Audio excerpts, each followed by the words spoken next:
Hi guys, welcome back to another episode of The Usual Place. So today I want to talk about jobs. Now, getting your first full-time job has never been easy. But for today's graduates from universities, polytechnics or ITEs, navigating the job market feels tougher than ever. Now, according to the latest graduate employment survey that was released in February, more fresh university graduates have found it harder to find full-time permanent jobs. And if you've been scrolling on TikTok, you've probably seen the personal vlogs of young people documenting their job hunting process. They've sent out 50, 70, even 100 resumes, land just a handful of callbacks, and then nothing. Now, to help the situation, the government has rolled out a new Graduate Industry Traineeships program called GRIT. But is that enough to change things? And what does the current landscape mean for young people trying to get their first job? Now, today I'm joined by Manpower Minister Dr Tan See Leng. Thank you for coming on, Dr. Tan. Oh, thank you. Thank you for the opportunity, and a very good afternoon to everyone. Okay, so we'll get to GRIT in a bit, but I also want to introduce the other two on the couch, and they're two university graduates.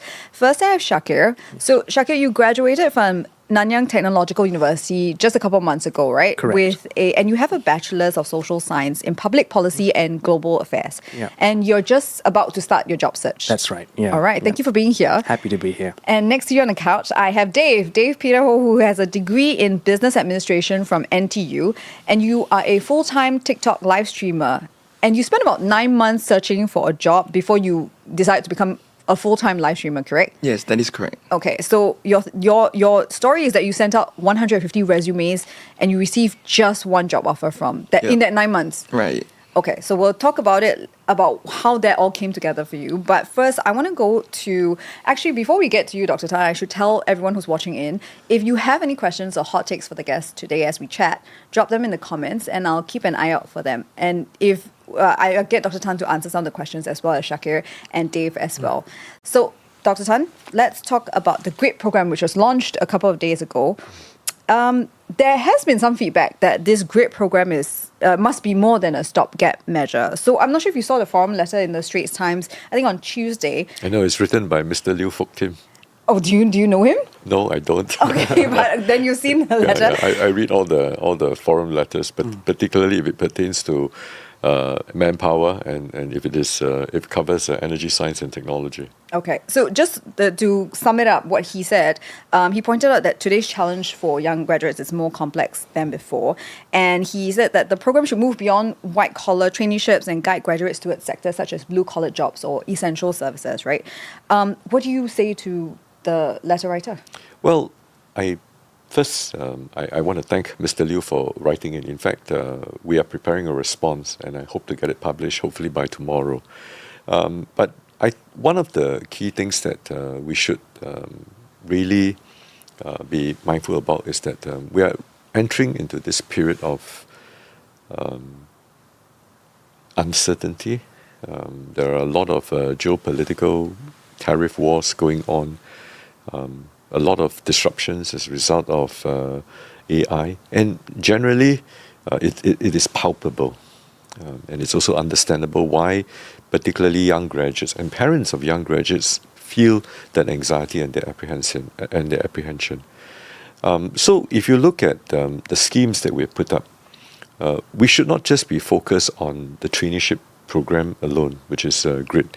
We should also look at how the entire holistic, comprehensive suite of measures that we have already been putting in place, even before the onslaught of all of these anxieties that has come about. There are a couple of things. We have constantly been upgrading, refreshing our industry transformation maps, and pari passu with that, the job transformation maps as well. We have been broadening, we have been deepening. So both the breadth, the depth of the programs, whether it's in upskilling, whether it's in retraining, all that we have been rolling it out, and we've been rolling out years even before all these uncertainties came about. Now, at the same time, we have also focused a lot on the growth industries, whether it's in sustainability, whether it is in deep tech, generative AI, and now agentic AI. Those are the kind of training courses that we've been pushing out And if you look at the budget COSs from this year and last year, we've actually committed something like close to $10 billion over the next few years, investing in our own local to get them to embrace all of these changes, all of these upskilling initiatives. So, coming back to GRIT itself, no doubt it is a temporary measure, but I think we should also be cognizant of the fact that if you look at past policy initiatives, it's always been in response to deep recessions, to crisis. This GRIT program is ahead of all that. In fact, we are addressing anxieties ahead of slowdown. I mean, we acknowledge the fact that in the first half we are seeing a lot of front loading by businesses and so on, but the GDP growth has actually exceeded the entire year's expectation, right, for the first half of this year. Our job vacancies remain high. If you look at the unemployment statistics as of end June 2025, this is just about 2 months ago, the unemployment statistics remain very, very low. Our long-term unemployment rate is about 0.8, 0.9%. The unemployment, the spot unemployment rate is about 2.9 to 3%. So that 2.1% is really churn. Within 6 months, you get a job. In any healthy economy, you would expect that, right? So, in that sense, the last thing we want to do when we size up the traineeship initiative is for it to become so big, so expanded that it actually compromises our young graduates from embarking on a full-time career, and it ends up cannibalizing the full-time job opportunities that are available for them. So that is really the thinking behind it. But having said that, we have set different matrices to see how we can intervene. Should the GDP growth slows down significantly, should the long-term unemployment rate rises significantly, we are ready to expand and consider even other measures. So if you look at it, unlike the SG United traineeship program that was launched during COVID itself, right? Because that was really that generational crisis that we all had to go through during the dark 2 years in 2020, 2021, right up to about 2022. I mean, we have all gone through that, and it wasn't that long ago where we came up with all these traineeship schemes.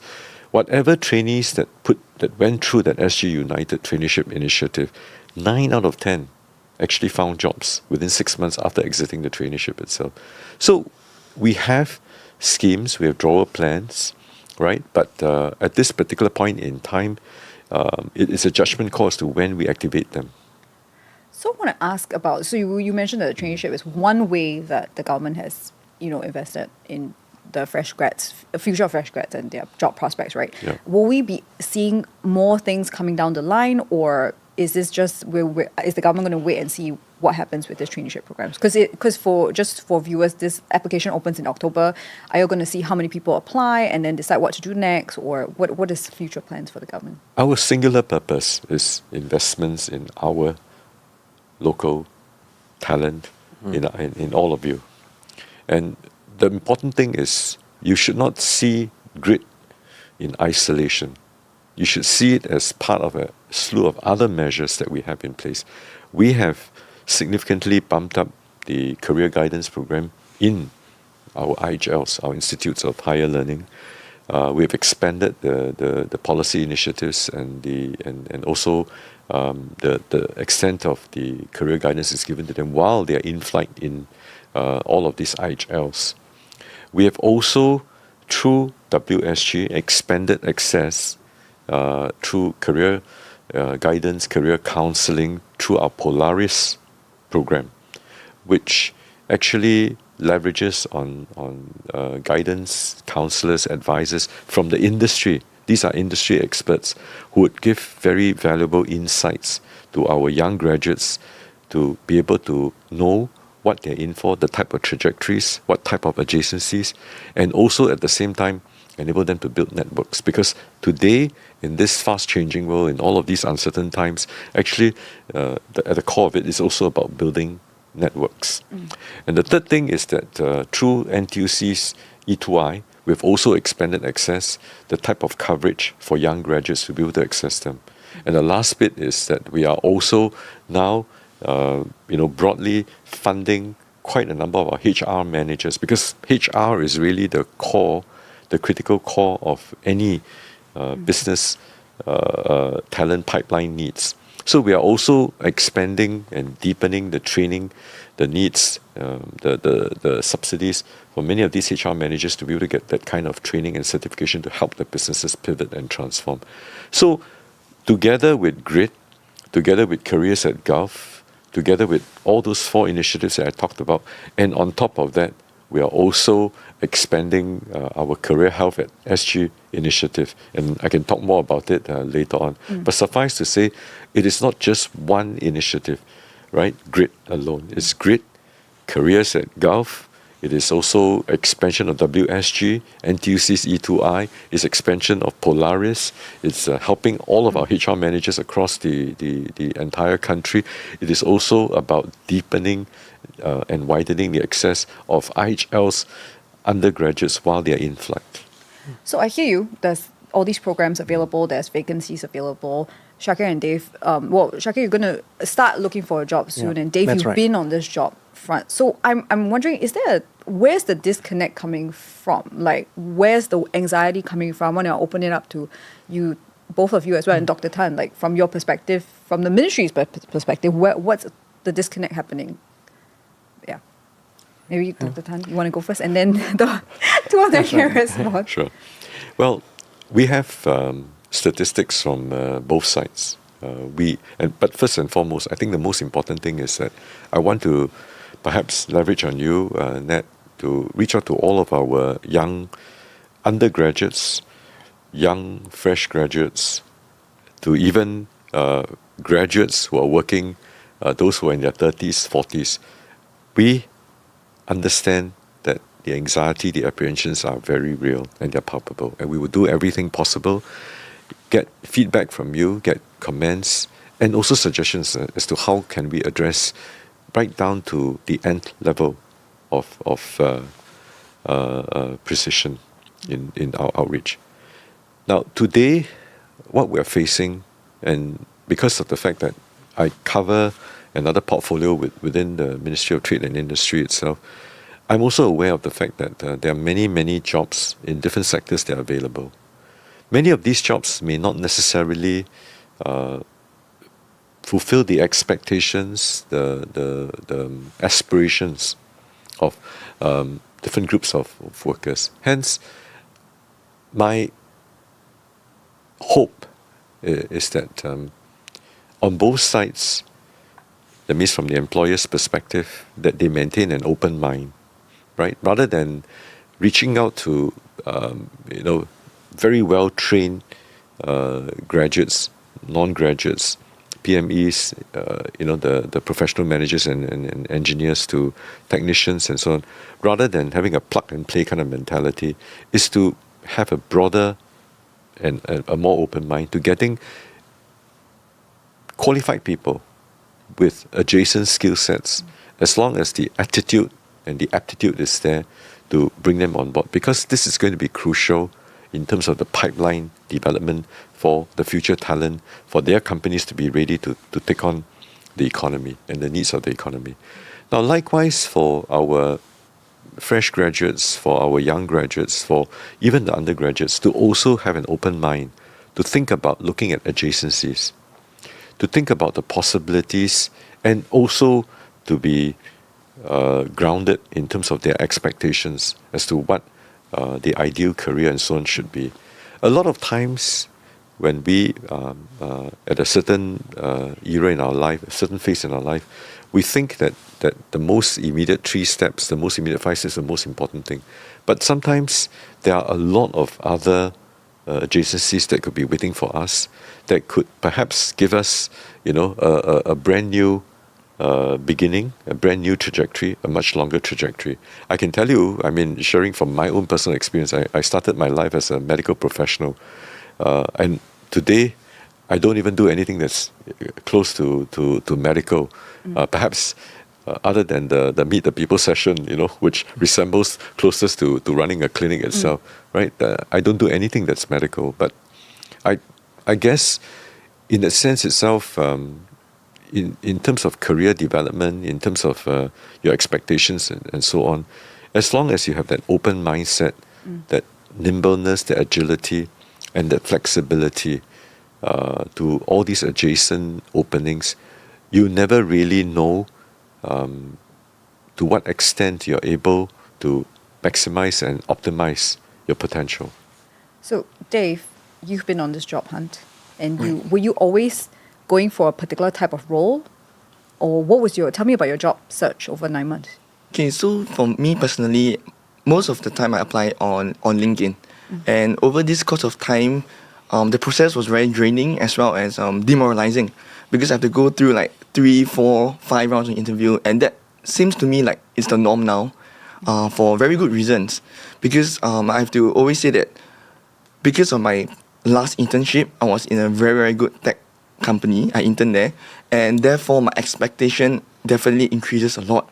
And there is a mismatch of expectation, especially when, let's say for example, I want a certain income, but if the company don't think that I'm good enough, I wouldn't be hired. And that is the case for many fresh graduates also, because it's the issue of supply and demand. Right now, there are a lot of jobs, but for fresh grads, maybe like we have a certain expectation of how much we want to earn, and with that, there comes lesser jobs, right? So there are lesser good-paying jobs, and all of us are competing just for that. And because of that, it's very hard to differentiate, and only maybe like the top 10% of the graduates get the job. So this is something that is happening, and fresh grads have no choice but to take just any job in the event that they are very desperate. Because some of them, they have to pay their school bills, they have to feed their family and all. Right. So it's been very difficult, but it's also a very good learning opportunity for each interview, because everyone asks different questions. They ask like case studies, they give you like presentation and all that. And for each interview, I learn more about the company, about the what they think, and also like it gives me a better understanding of what employers are looking for in a candidate. So I want to ask, when you're going through, so you're saying that you're learning along the way, right? Correct. But at some point you're hitting 50 resumes, you're sending out 50 resumes, and then you hit 70 and you hit 100. Did you expect to send out that many resumes, and what was going through your head when you're like sending your 101th resume? Okay, so I didn't expect it to be that long, because when I was in school, I started applying when I started my last semester in August. So from the period of August to like October, I was going to like a lot of interviews already, like concurrently, like maybe a week, probably like 2 to 3 companies. But because it's not just 1, 2 rounds, it's like 3, 4, 5 rounds, I just didn't make it to the end, right? So it is definitely very draining. And after I get a rejection, right, I think this is also quite common for other fresh grads. We tend to apply with the mindset of being very angry, like, oh no, someone rejected me, and then we just spam apply for the LinkedIn. Then what happens is that... Wait, what does this mean? Like, you're angry about, like, you just keep applying to whatever, is Correct. it? And then what happens... Is this like a worry that you have that you won't get anything? Yeah, for sure. So now we are applying to jobs that we don't really want per se, but we are just applying because, like, maybe for a day, I have to apply like at least 10 jobs. Like, to me, that's my homework. So that's a lot of the mindset that a lot of fresh grad have, and that becomes a problem, right? Can I ask a question? Sure, of course. Yeah. I wanted to ask you, what in terms of the industries that or the sectors that you apply for, are they big corporations, large local enterprises? Are they SMEs? Are they MNCs? MNCs. Yeah. Did you have to change your game plan throughout your search? Because you were, when we were speaking, and you said you wanted to apply for a FANG company, right? So this is Facebook, Amazon, Apple, Netflix, and Google, right? So this was your dream company. Correct. Then at some point, did that plan change? Yes, for sure, right? Because as the time goes by, I get more desperate, right? So from the period of August to December, I aim slightly higher, but to no avail. And then starting from like this year, January onwards, I just applied to whatever company that's available, that something that I am interested in the role. Did your degree fit to the roles that you were applying for, or was it just spamming at some point? I think more or less it does, especially with my internship experience. But because initially I was applying to the tech industry and it got impacted, right, with the layoffs and all that. And so what happens is that all those people that got laid off, they are kind of competing with the same roles that I am. So one observation that I've saw on LinkedIn is that in the job poster, they say that, fresh grads are able to apply. We are looking for people with 0 experience all the way to 2 years of experience. And then I tried. And the feedback that I got was that I was too inexperienced because I'm competing with people with 2 years of experience. So this is more towards the tech industry because, recently they got a massive layoff and all that. Yeah. I mean, Dr. Tan, hearing this, what's your take on what companies are asking for?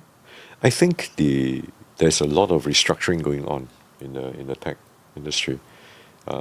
If you look at it, net is still a growth industry, but it's just that different parts of the tech world has been actually restructured compared to another sort of segment with it, and that restructuring can be quite brutal. There was a period of time, if you look at COVID, where hiring all stopped. That was around about the same time that we also introduced the SG United traineeships. Then as people got out of that, as they got out of COVID, there was a huge upsurge in terms of hiring. Hiring boom. There was a hiring boom. I think this was like 2022, 2023. In fact, if you go back to looking at the ST, there was one particular labour market report about 3 years back where I sort of sounded a note of caution. I said that, look, please have a care because the tech salaries are getting very frothy. But I guess, at that particular point in time, people just sort of thought that this manpower minister is probably out of touch. What is he talking about, right? I mean, you look at trends. I think for me, I was a businessman in my past. I mean, usually when you see this kind of trends itself, then you ask yourself how sustainable can it be, right? So I thought that perhaps as a good corporate citizen, I just at least sound the alarm and say just be careful. But I think it went on. Now today, what you're seeing is that all of that monies that shareholders that went into that hiring sort of positive upswing and so on has dissipated, and given where we are in terms of tariffs and that all the developments in terms of the algorithms and the potential disruptions that can come about, many of these people are now holding back and say that, hey, look, let's hold back and see what's going to happen next. And as a result, these companies, the same companies, are then forced to reorganize their operations and so on. So we will always, as workers, tend to have this lag, and it will reset back, and then we start all over again. And the cycle keeps repeating itself. I think the key thing is, how do we, as a government, help you? How do we sort of ensure that during this period of volatility, we can come in, either provide you through some form of upskilling, retraining, investments in some of the areas that you think you may need to just pad up a bit, so that when that wave comes, you can go on. But during this period of time, right, also encourage you to be open-minded about adjacencies, right, and make sure that your skills continue to get polished, so that when it comes back, you're there again, riding the next wave. I think that is how we see our role in helping you. And hence, I keep saying that, look, don't worry, we will walk every step of the way with you. But I think whatever it is, the good news is that we are actually starting on a much better platform. Because, I mean, you look at both of you, you're all very highly trained, you're highly skilled, right?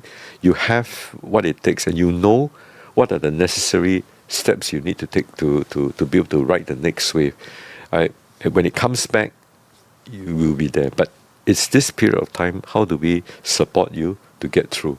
But there are today all of your various sectors, the industries and so on, they are hiring, and they are hiring actively. The problem is that it may not for this particular phase completely match your aspirations, your needs, right? So it's how to have that open mind to ask you to consider exploring the adjacencies until that tide comes back in again. So I want to ask Syakir, you going into the job market, hearing what Dr. Tan is saying about possibly like looking at adjacencies Right. and hearing Dave's experience, what's your take? Like, how are you feeling about going into the job market? I think it's important to, as what was mentioned, is managing expectations. First of all, I think the common two reactions I'm seeing from my peers is that one, because of the number of resumes they are sending out, 50, 70, 100, they may feel inadequate. They may feel that, because they may see others also when they're comparing with others, their peers who may have already landed themselves jobs. They feel like they are inadequate. And secondly, they may start to point fingers. Point fingers at institutions, the government, maybe foreigners. Foreigners. There's this whole thing that foreigners. There's this perception that foreigners are taking the jobs over Singaporeans. So the pointing finger starts. But that's a coping mechanism, I guess.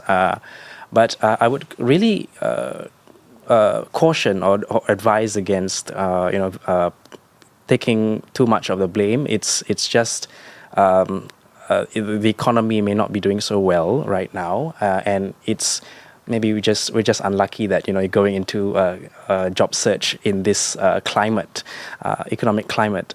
So I think it's just for me to make the most of what I have. Continuously be positive.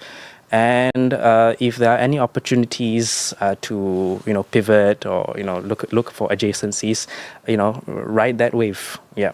Would you do that? Because Dave, that's what you did with live streaming, right? How did you make the decision to become a live streamer? Okay, so probably in like April when I was still finding for a job, TikTok reached out to me to ask me to try. Do you want to be a live streamer? And then I just said yes. At the time, there wasn't anything else I could do other than going to job interviews and doing my part-time job. So I started doing that as a live streamer, just like a part-time, do a few times, and then I thought that, hey, it's actually quite fun and it's something that I like, right? So I think it starts off with me doing live streaming because I like doing it. Yeah, and then I'm committed to it all the way at least till the end of the year. To the end of the year. And then what happens next? So I'll have to reevaluate, right? Because, as fresh grads, I have a girlfriend. The next steps is like BTO. You have to, you have to plan for next steps or marriage. So again, if monetarily, or like based on like money sense, if it don't work out, I obviously have to pivot back, maybe to a corporate, just get a lower paying job and all that. So I think I have to be open. But at least for now, I dare say that I'm very hardworking in this live streaming journey, and I just intend to see through it to the end of it. Because you do it like 2 or 3 times a day, right? Yeah, minimum 2. There were days that I work up to like maybe like 10, 12 hours of streams. So it's really very long, but I have to try my best, yeah. How do you feel about doing something now that you didn't actually study for? I think I don't feel like it's a waste. I think many because I also post TikTok videos, right? A lot of them told me, oh, you're doing live streaming right now, you don't need a degree, you just wasted your time. And I think we have to see university not just as getting a degree, not just getting a paper, right? Because I don't use SQL in my job now. I don't use like Excel, VBA, technical skills, right? But I think more importantly, going to university, it trains my analytical thinking skills, my critical thinking skills. Because let's say selling a product, right? Maybe two people can sell the same thing, but maybe I'm able to sell, but the person can't sell. But maybe that person can sell and I can't sell. So why? So this type of thing, there's more thinking to live streaming than just speaking in the live streaming. And I think one of the thing that my prof said stick with me until today is that the greatest takeaway in going to uni is not to learn how to learn, like, let's say, Python language, because all that we can learn on the internet. But the greatest thing that we can learn is to learn how to learn. And I think that's important because now it's a completely new thing that I've never stepped my foot in. How am I going to learn the ropes, right? With maybe limited supervision, limited help. How do I then differentiate myself and do well in this particular industry, social media industry? So I want to throw it back to Syakir to say, like, hearing Dave's story and you're just going to go into this process. Are there like big concerns for you, or where's your threshold for finding a job which is not in the industry you studied for? I feel quite inspired by Dave actually pivoting. But for myself, I graduated from a public policy and global affairs in NTU. I'm more of a generalist, somebody who is varied in skills but not that specialized. So that is my current concern, whether employers may be looking for specific skill sets or experiences, and that's my concern. I hope that I can upskill more in the months to come if there are opportunities to do so, and I think the government has also the minister has also mentioned about the great opportunities to as a temporary measure to wait for better job opportunities to come. I think more. I have graduates. I have fellow graduates, peers who are still finding jobs even after a year in graduating. So they graduated last year, and they have pressing concerns, like as mentioned by Dave, finding settling down and getting a home. These are pressing concerns. They may not have the luxury of time or resources that I have after graduation right now, and that my whole concern is that how long will this last? We may not be so lucky as there was a hiring boom in 2022. We don't know whether there's going to be another hiring boom in the future. So that is the economy remains uncertain and bleak, and I think it's people are understandably frustrated. Yeah. What are some of the things your peers who have yet to get jobs are saying to you? And also, I mean, Syakir, I want to hear from you first, but also Dave, you've gone through that process of being rejected. Like, what was that feeling like? So maybe, Syakir, what are your friends saying to you? I think some of my friends, they say, multiple rejections might lead to them feeling very demoralized, or as Dave also mentioned about, they start applying more and more, because they're feeling that, frustrated or inadequate. And I think what the advice I give to them is,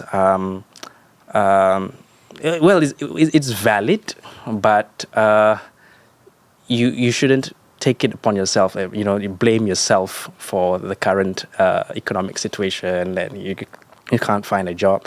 It's all a matter of perspective to me. Yeah. Dave, did you feel the same? Was there like any low points or that you had to like pick yourself up from? Yeah, for sure. And I think a thought to think is that where will be the threshold that a fresh grad can take, because there will be a point in a fresh grad life or journey, job hunt journey, that they will just have to settle for less.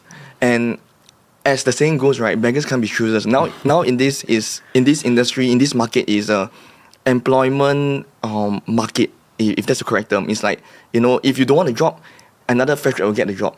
So the salary is important, but then again, I think as fresh grads, we should prioritize learning the skills. And then eventually, if you have an opportunity to hop over, then we can jump the job. But that also leads to a problem, because now fresh grads don't stay in a job for long because of, let's say, the monetary value. So I've posted TikTok videos and all that. I've heard two sides. I'm completely aware of what's going on. So that's just to note, right? Because if the monetary value don't suffice the amount of work that the fresh grad puts in. When another job offer comes in that is higher paying, the fresh grad will just leave.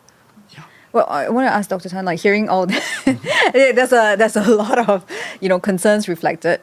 What do you make of it? Well, first and foremost, for both of you, I don't want to sound like a broken tape recorder, but I do feel your angst, and I empathize with the difficulties that you're going through.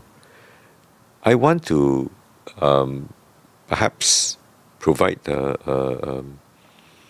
hopefully some form of a more positive upload, and maybe even sharing a bit of what I've gone through. I mean, I'm 60 years old, and obviously I've seen also multiple cycles. I think to Dave, I'm really very inspired, very encouraged by his optimism. You're like hustling. Yeah, and I think that my sense is that what you have really personified is grit and resilience, right? Come what may, you find a way, and you'll be able to survive. I then want to sort of move over to Syakir, right? I don't think that our policies should just sort of teach people how to ride the boom when it comes, right? Our policies have to make sure that come what may, whether it's a bus cycle, and all the more important, I would say that, in the bus cycle is to continue to keep our fellow citizens incentivized and not become disenfranchised. That it is really about continually taking that there's this story, right? 7 good years, 7 lean years, right? And during the time of want, where you make sure that you build yourself, pad up your resume, ensure that you get all the skill sets ready, right? So that you can continue to sustain yourself. I thought that because both of you do share quite close views, but at some point also a bit opposite, diametrically opposite views. So, I'm trying to see how I can address both your thinking, because I think most of the problems that we encounter today, they tend to fit into your spectrum. So, Syakir, I think you were sharing that you graduated with social sciences and global public policy. Yeah. I want to perhaps, if I may humbly suggest to you, that you could consider pursuing options in ESG, in sustainability, in governance. Because, today, given the tremendous emphasis that we are placing on reaching net zero, about our own environmental concerns, right, our own sustainability, there are many, many companies out there who would require your type of skill sets to advise them in terms of public policy and how to engage governments, how to navigate grants, whether it's the energy efficiency fund, energy efficiency grant, some of the climate funded type of initiatives. Because sooner or later, if you look at the reporting, first is the big enterprises, right? Eventually it will come down to medium enterprise, and maybe for a stint, even be prepared to explore some of the regional surrounding countries, or even global sort of bigwigs in terms of what their views are on and how they have moved forward in terms of environmental sustainability and the governance framework. And they actually have these positions they call government liaison officers. Right. Government liaison vice president, senior vice president of government liaison office, where they've set up actually entire departments as to how to navigate the different departments. So something that you could consider. And I mean, just thinking aloud, even in terms of the planning, for Dave, coming back to a full-time job, I think pay is a very big part, and I know that the other big angst is on cost of living, applying for BTO flats. I know that people are worried about resale flats getting out of reach and so on. But if you come to Choa Chu Kang, Tengah, I think some of the BTO flats, they are still quite within reach.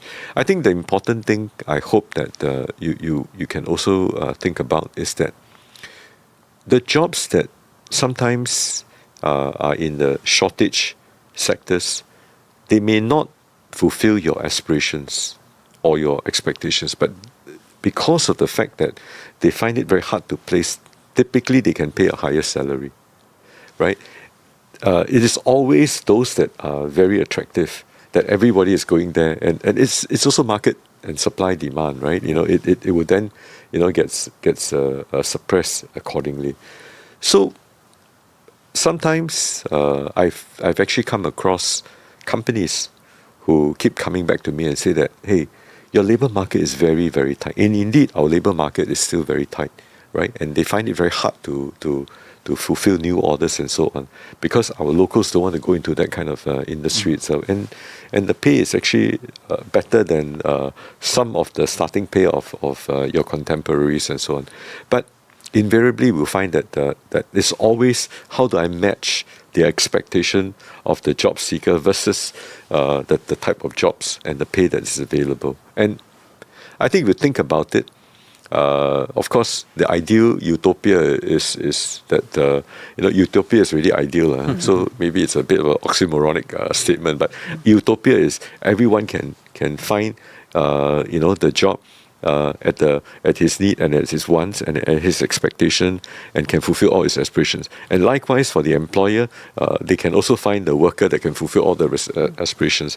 But I think we are not at a very far out place, because I think the good thing is that our geography is small. I keep harping on the same thing. I think in perhaps we're not even difficult yet. It is the anticipation of the difficult period that's going to come ahead, right? But for us, I think the way to do it is to really continue to share openly, right? And we will likewise also point to where these vacancies are, and for you all to consider, and most of all, have an open mind. So I think one thing that's interesting for me is that actually the numbers of the percentage of grads taking up temporary or part-time or freelance work is actually going up, which is what Dave did for a while, right? Can I just quickly ask you, why did you take on the part-time job first? Part-time job? Oh, because I've been working part-time ever since university, because I have to pay my school fees lah. So I just thought that I could just tank a little bit of my income via there first. Okay. Didn't have a choice lah. So the number of people doing this, graduates doing this, has actually gone up, part-time, freelance and temporary work. So it's gone up from 6.2 in 2022 to 7.6 in 2024. Dr. Tan, why do you think this is so? Is this like a temporary measure that people are going through? Actually, if you look on the entire spectrum, on a per hour basis, sometimes the part-time work gives you a higher bang for the buck, because obviously depending on how you fulfill it, and depending on what kind of part-time contracts you enter into, the employer may not have the same obligations to you as a full-time employee. So obviously on a per hour basis itself, you can on a unit per hour basis, you can actually get more. So when I was in the university, I also did part-time work. And ironically, when I graduated as a doctor, my first month pay as a house officer was less than what I used to draw, doing it part-time. So it happens. But there is that pullback, because your full-time work gives you a much longer career trajectory, so that you eventually then transition. And sometimes, for those of us who came from humble beginnings, you have student loans you have to pay. You have got obligations, and perhaps sometimes if your parents are sick, my mom and my dad, they were both quite ill. So you will need that period of transition to satisfy and to settle your whatever credit difficulties that you have encountered, right, before you can move on to that part of it, or waiting for time so that this your level of salary starts to get adjusted upwards. I think it's actually quite, it happened a lot during my era as well. And I don't think that it is necessarily an indication that the economy is not doing well or what. I think it's a matter of the fact that I think our graduates, they're very intelligent, they're highly trained, highly skilled, and they can multitask. So, I mean, going back to Syakir, because you're the one with the going into the job search. I mean, based on all that we've discussed, be it full-time jobs, contract work, permanent, temporary. What's your game plan now? Would you perhaps take up the traineeship going into this? That's one option, and the minister has also suggested Yeah, he going gave you into a career advice already. sustainability. So you got to look into that. Sustainability. These are really things I can consider definitely, and career advice from the minister himself. That's right. Do you have any concerns about the traineeship program?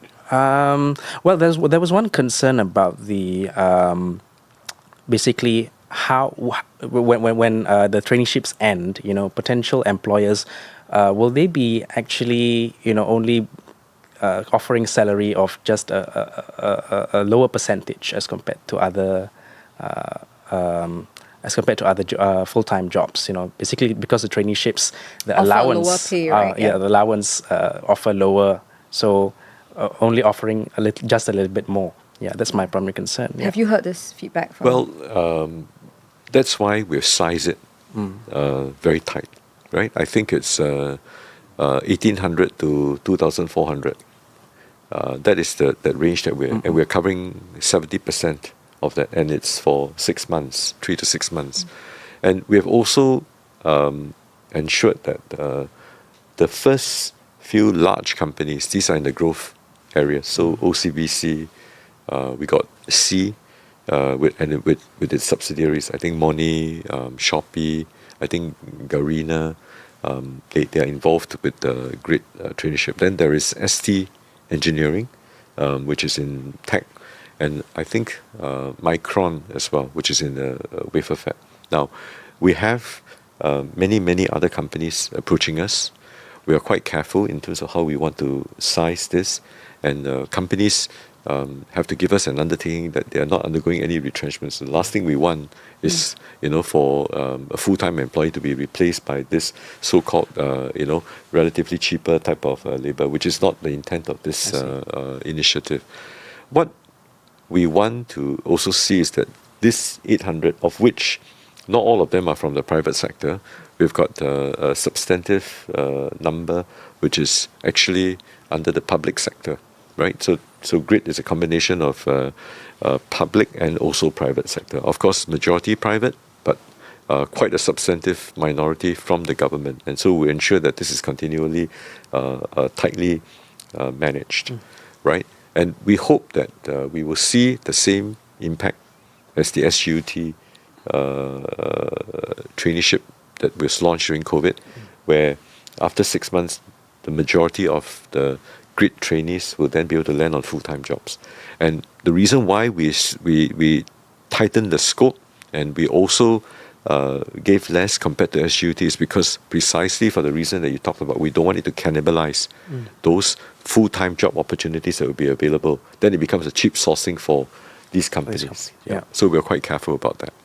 So I wanted to ask, what is your advice? So there'll be younger students who are in university or in polytechnics or IHLs like watching this right now, and they'll be saying, well, should I be worried when I graduate in 2, 3, 4 years' time?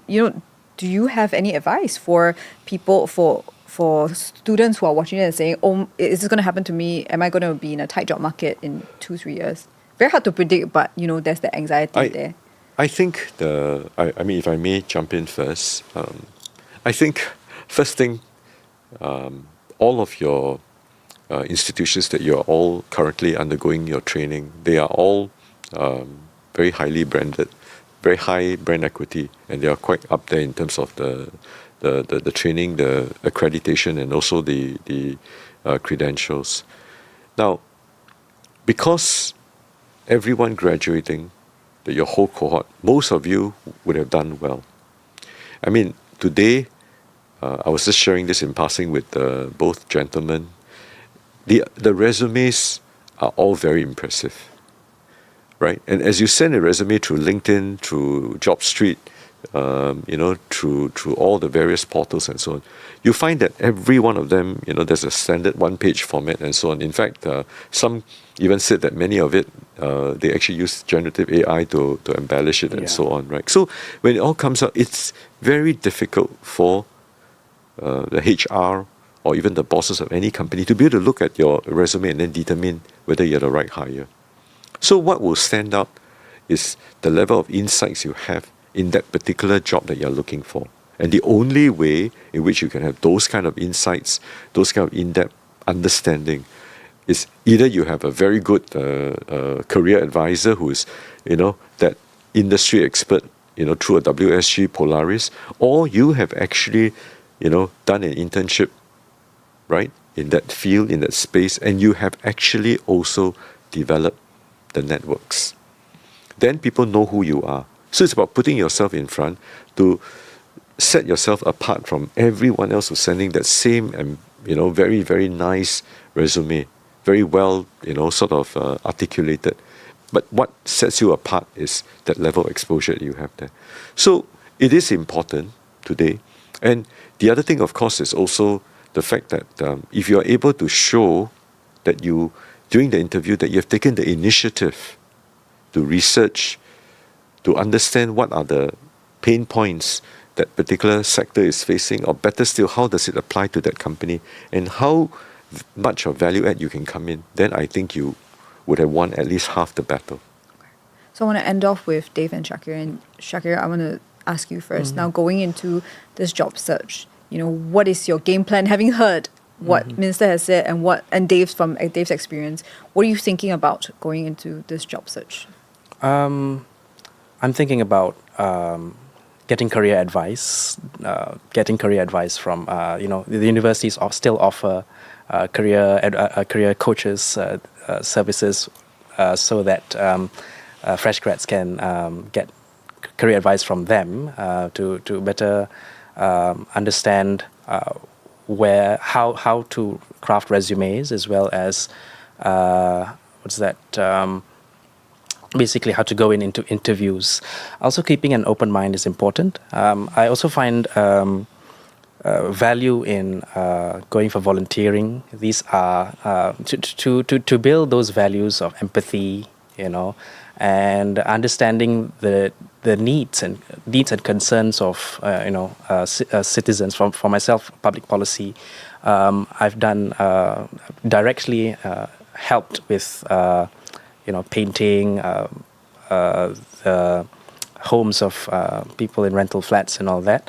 So those are things that I think employers are also looking for, and I will also encourage those my juniors in university who to still dabble in volunteering as well. So to really build up the softer side. Yes, the softer side, skills, soft skills, and how to basically communicate with those who are underprivileged and all this. These are things that probably will make the cut, going into job search. Yeah. Dave, you've done the whole job search. You will start again in the new year? Hopefully not. Hopefully not. Yeah. Okay, so I just want to ask you, what's your advice for people, your peers who are going through this job search and can't find what they're looking for? Should they, expand their expectations? Your take. Okay, I think the greatest advice is to really manage the expectations, because it will be very demoralizing when you compare your pay with someone else's. So try the best to not compare. I think that's number one.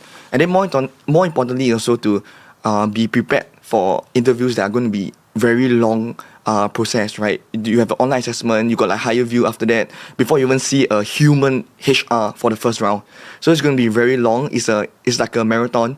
It will go through about 2 months just for one interview process. So just be optimistic. And at the same time, if you guys are a little bit more desperate, right, in terms of you have to take care of your parents and the bills, right, just do a part-time job just to tide through the wave.